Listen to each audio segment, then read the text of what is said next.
चंदनपुर नाम का छोटा सा गांव हुआ करता था। उस गांव में सुनील नाम का एक लड़का रहता था। सुनील बहुत गरीब था और वो रोज जंगल में लकड़ियां काटने के लिए जाया करता था। एक दिन सुनील जंगल में पहुंचता है तो देखता है एक पेड़ के पास जादू हो रहा था और कुछ जानवर उस पेड़ के अंदर जाकर गायब हो रहे थे। सुनील डरते हुए उस पेड़ के पास जाता है और वो भी उस पेड़ के अंदर चला जाता है। सुनील एक अलग ही दुनिया में पहुंच जाता है। वहां चारों तरफ बर्फ गिर रही थी। वहां बहुत ज्यादा ठंड थी। सुनील देखता है वहां चारों तरफ सोना था और बड़े बड़े हीरे पड़े हुए थे। सुनील सोचता है आज तो मजा आ गया, अगर मैं एक भी हीरा यहाँ से ले जा पाया तो अमीर हो जाऊंगा। सुनील वहां से आगे बढ़ता है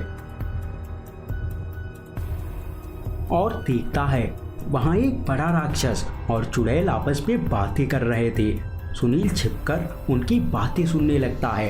राक्षस कहता है, आज 2000 सालों के बाद ये जादुई पेड़ उगा है जिससे हमारे खाने के लिए जानवर यहाँ आ रहे हैं। कुछ दिनों बाद यहाँ इंसान भी आएंगे। तब तक राक्षस की नजर सुनील पे पड़ जाती है। वो अपनी जादुई शक्ति से सुनील पे हमला कर देता है। सुनील वहीं पे गिरकर बेहोश हो जाता है। वो राक्षस और चुड़ैल वहां से चले जाते हैं। कुछ देर बाद वहां पे एक खरगोश आता है। वो अपनी जादुई शक्ति से सुनील को होश में लाता है। वो खरगोश कहता है, तुम कौन हो और यहाँ कैसे आ गए? मेरा नाम सुनील है। मैं जंगल में लकड़ियाँ काटने जा रहा था और एक जादुई पेड़ से यहाँ आ गया। तुम जल्दी से यहाँ से भाग जाओ, नहीं तो अभी वो राक्षस आएगा और तुम्हें खा जाएगा। सुनील वहां से भागने लगता है। वो एक बड़ा सोने का टुकड़ा उठा लेता है और उसे लेकर जादुई पेड़ के पास जाने लगता है, लेकिन वो बड़ा राक्षस उसे जाते हुए देख लेता है। लड़के, तू कहाँ जा रहा है? तुझे मेरे पेट में जाना है। वो राक्षस सुनील का पीछा करने लगता है, लेकिन तब तक सुनील वो जादुई पेड़ के अंदर चला जाता है। सुनील जंगल में पहुंचता है और उस सोने को लेके अपने घर चला जाता है। रास्ते में उसे एक छुन्नू नाम का आदमी मिलता है। छुन्नू कहता है, क्या रे सुमित, तेरे हाथ ये जैकपॉट कहाँ से लग गया? चाचा, मैं राक्षस की दुनिया में गया था, वहीं से बड़ी मुश्किल से लाया हूँ। वहाँ बहुत ज्यादा खतरा है, वो राक्षस मुझे खाने वाला था। हमको मिटा सके ये जमाने में दम नहीं।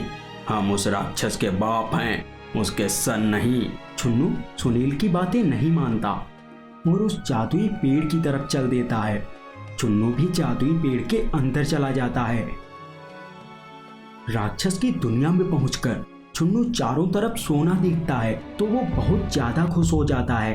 तभी वहां पे वो राक्षस आ जाता है। आ गया रे मानो, बहुत इंतजार किया तेरा। चल अब हमारे इस प्यारे से पेट में आ जा। खतरों से खेलना तो हमारी पुरानी आदत है जानी। तुझे इतना मारेंगे कि कभी नहीं मांगेगा पानी। वो राक्षस बड़ा होने लगता है। राक्षस छुन्नू को पकड़ लेता है।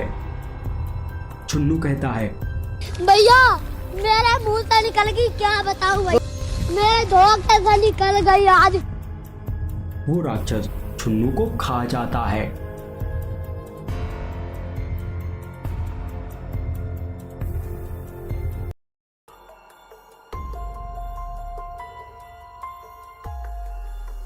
एक बार एक जंगल में एक जादू होता है और वहां पे एक सुअर प्रकट होता है।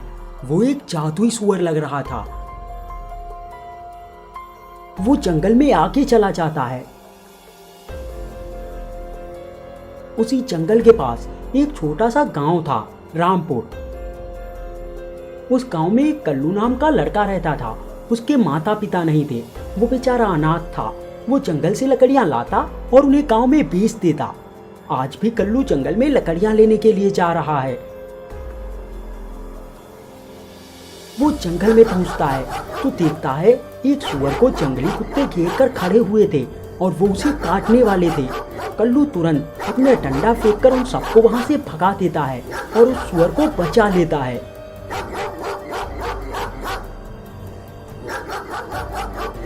फिर कल्लू उस सुअर को लेके अपने घर चला जाता है। घर पहुंचने पर वो सुअर कल्लू से बात करता है। तुम अच्छे लड़के हो, मैं एक जादुई सुअर हूँ। मेरा मालिक एक राक्षस है, वो मुझे बहुत मारता है और मुझसे काम करवाता है। मैं उससे भाग के यहाँ आया हूँ। कल्लू कहता है, अरे तुम तो बात भी कर सकते हो। सुअर बोला, हाँ, मैं तुम्हें कुछ भी दे सकता हूँ, बताओ तुम्हें क्या चाहिए। तो कल्लू बोला, मैं बहुत गरीब हूँ, काश मेरे पास पैसे होते, क्या तुम मुझे कुछ पैसे दे सकते हो। तो सुअर बोला, हाँ क्यों नहीं, मैं तुम्हें अमीर बना सकता हूँ। इतना कहकर वो सुअर अपनी जादुई शक्ति से वहां पे कुछ पैसे प्रकट करता है। पैसे पाकर कल्लू बहुत खुश था, लेकिन ये सब गांव का एक आदमी चंपू देख लेता है। चंपू एक बदमाश आदमी था और वो लोगों से उनके पैसे छीन लिया करता था और चोरियां भी किया करता था।